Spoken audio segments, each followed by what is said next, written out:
Dr. Chibber for inviting me here. Thank you, Harsh. And I'd like to welcome all of you here this evening. Today happens to be the 11th of September, so I'd like to start by paying homage to all the people who died on this day and all the people who lost loved ones. We stand with them today in their memory.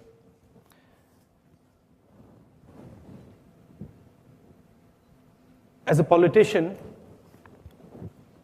we get to go to many places and listen to many different people.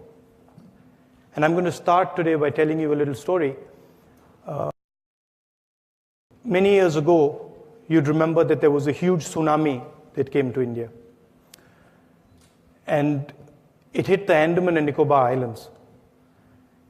And one of the things that we were doing at the time was trying to send aid to the Andaman and Nicobar Islands. And I was looking at a list of people who had died. And there's many communities who live on the Andaman and Nicobar Islands. And I noticed in the list that there were absolutely no tribal people who had died. So I asked some of the people there, I said, listen, how has this happened? I said, there's many people who've died. There's lots of tribals living in Andaman and Nicobar, but I don't see a single tribal person who's died in this tsunami. What happened?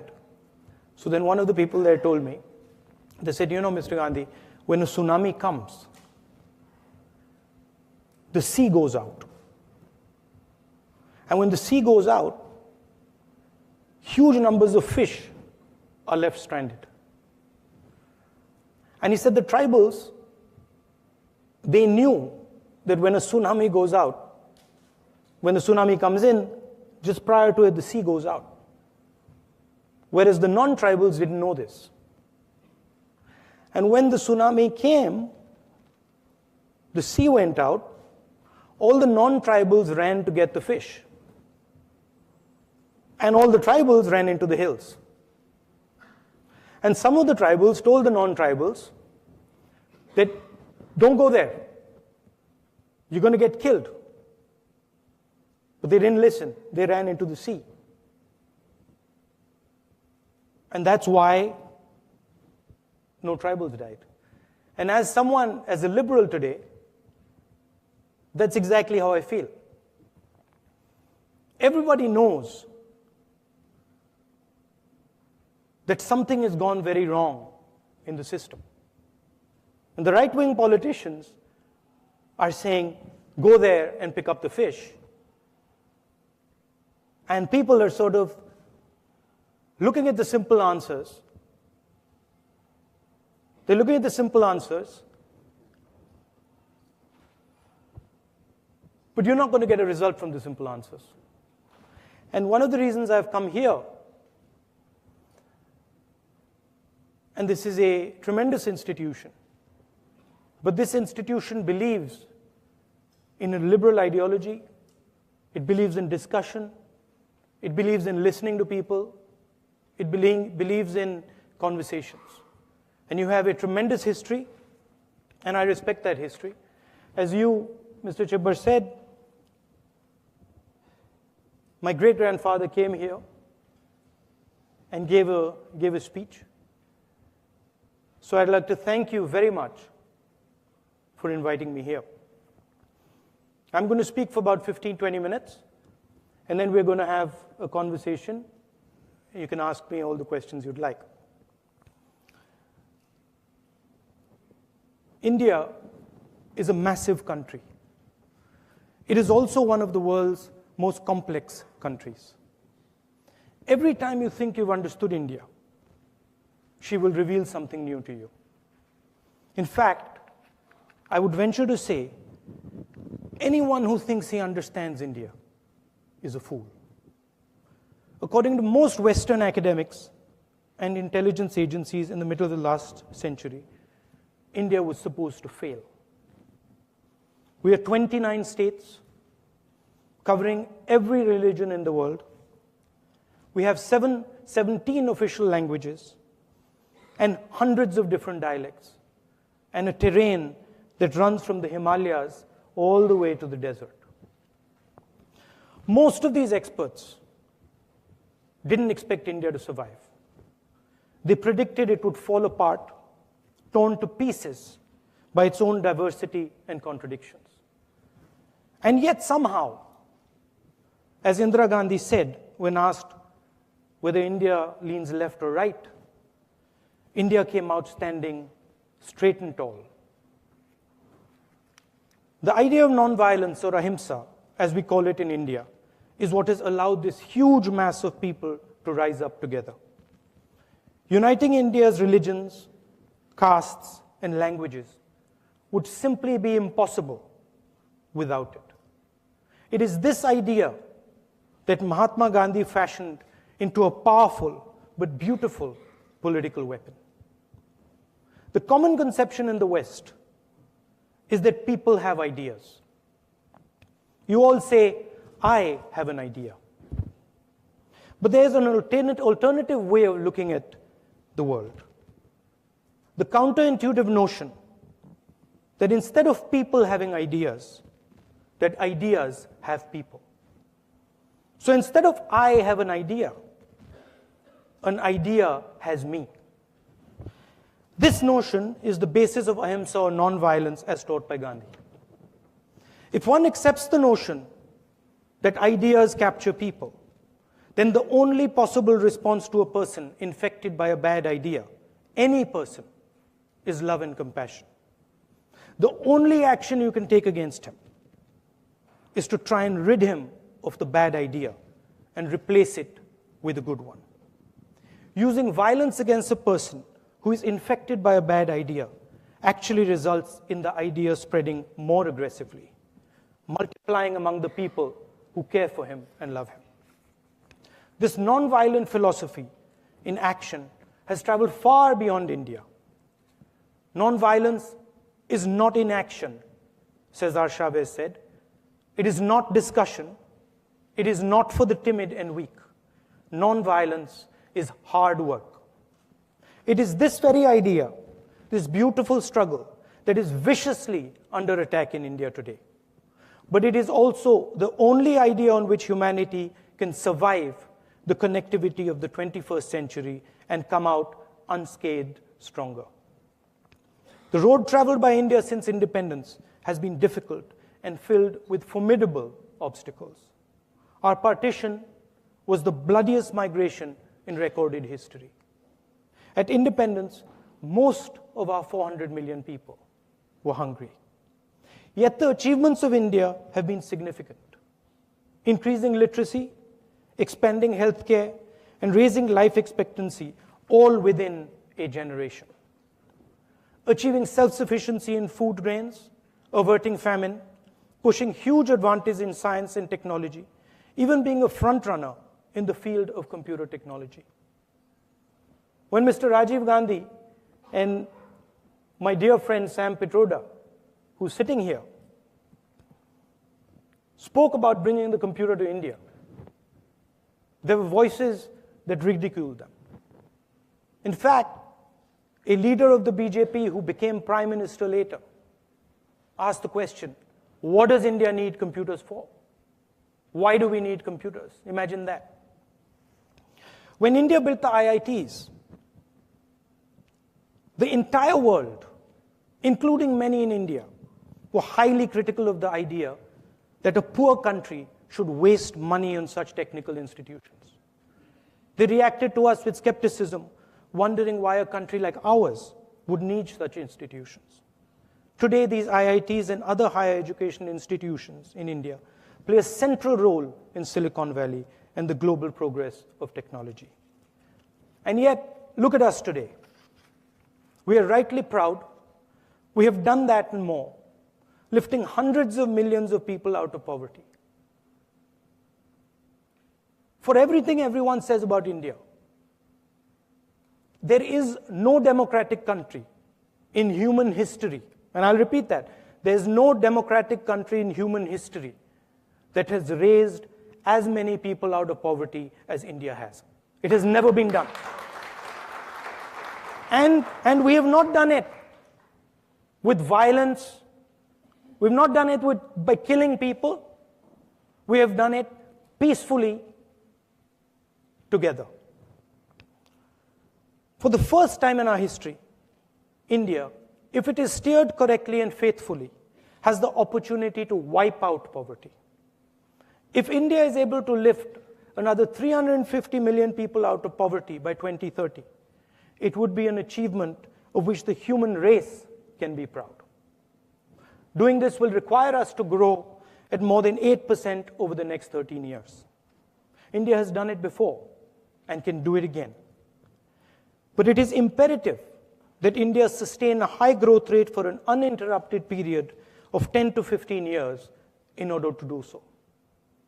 At the heart of this powerful engine that India has built with its blood, sweat, and bare hands since 1947 are jobs and economic growth. No amount of growth is enough for India if it is not accompanied by the creation of jobs. It doesn't matter how fast you grow. If you're not creating jobs, you're not actually solving the problem. So the central challenge for India is jobs. Roughly 12 million young people, 12 million, enter the Indian job market every year. Nearly 90% of them have a high school education or less. India is a democratic country, and unlike China, it has to create jobs in a democratic environment. India does not have, and nor does it want, China's coercive instruments. We cannot follow their model of massive factories controlled by fear. Jobs in India are going to come instead from small and medium scale industry. India needs to turn colossal numbers of small and medium businesses into international companies. Currently, all the attention in India is paid to the top 100 companies. Everything is geared towards them. Banking systems are monopolized by them. The doors of government are always open to them, and laws are shaped by them. Meanwhile, entrepreneurs running small and medium businesses struggle to get bank loans. They have no protection and no support. Yet these small and medium businesses are the bedrock of India and the world's innovation. Big businesses can easily manage the unpredictability of India. They're protected by their deep, deep pockets and connections. But the real innovative strength of India lies with the millions of small firms and young entrepreneurs that run them. And they're relying on us to build the financial, communication, and political infrastructure that would allow them to turn their skills into global businesses. Healthcare in the 21st century is being revolutionized. Today, a doctor examines you, analyzes your data, and tells you what's wrong with you. All this is based on his memory. When he retires, that information is lost. Tomorrow, all the medical data is going to be digitized and accessible on computers. Two factors will determine competitiveness in healthcare. First, the type and volume of different medical processes and procedures that are taking place in a country. And second, the genetic diversity of your population. India's size will give it huge advantages. The sheer fact that India performs millions of cataract operations or heart surgeries a year, for example, means we are going to be the best at doing them. But much more important than scale will be India's rich genetic diversity. Thousands of years of cross-culturalism means that India has the world's most genetically diverse population. If medical processes are going to be based on DNA, then India's diversity is going to be a huge global asset. So if you're looking at medical processes in the 21st century, by far the best opportunities for groundbreaking research and innovation will be in India. It is imperative that we start thinking about these systems now, and while addressing the critical concerns of privacy and ownership before they arise. Done properly, this can transform India's healthcare system, and while at the same time, help the world beyond our borders. India has triggered a massive process of human transformation. The nature of India's transformation has now reached a stage where its momentum is so powerful that our failure is no longer an option. Our success impacts the world, But should our country fail, it will shake the entire world. What India is trying to do is to connect 1.3 billion people into the global economy with minimum disruption possible in a peaceful and compassionate way. But don't be confused. If this process breaks down, the potential for violence is massive. I've given you the positives. So before I end, I need to tell you what can go dangerously wrong. Our strength so far has been that we have done all this peacefully. What can destroy our momentum is the opposite energy: hatred, anger, and violence, and the politics of polarization, which has raised its ugly head in India today. Violence and hatred distract people from the task at hand. Liberal journalists being shot, people being lynched because they are Dalits, Muslims killed on suspicion of eating beef. This is new in India and damages India very badly. The politics of hate divides and polarizes India, making millions of people feel that they have no future in their own country. In today's connected world, this is extremely dangerous. It isolates people and makes them vulnerable to radical ideas. Finally, listening to India is very important. She will give you all the answers that you seek. India's institutions have over 70 years built a profound understanding of our country. We have experts in every single field. Ignoring India's tremendous institutional knowledge and taking ad hoc decisions is reckless and dangerous.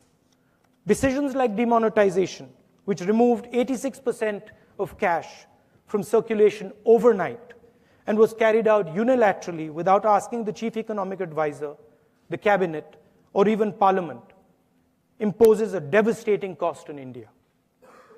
Currently, we are not producing enough jobs. 30,000 new youngsters are joining the job market every single day. 30,000. And yet, the government is only creating 500 jobs a day. And this does not include the massive pool of already unemployed youngsters. The decline in economic growth today is worrying and is leading to an upsurge of anger in the country. The government's economic policies, demonetization, and a hastily applied GST have caused tremendous damage. Millions of small businesses were simply wiped out as a result of demonetization. Farmers and manual laborers who use cash were hit extremely hard. Agriculture is in deep distress, and farmer suicides have skyrocketed across the country. Demonetization, a completely self-inflicted wound, caused approximately 2% loss in India's GDP. India cannot afford to grow and create jobs at the current rate. If we continue at the current rate, if India cannot give the millions of people entering the job market employment, anger will increase, and it has the potential to derail what has been built so far. That will be catastrophic for India and the world beyond it. Thank you.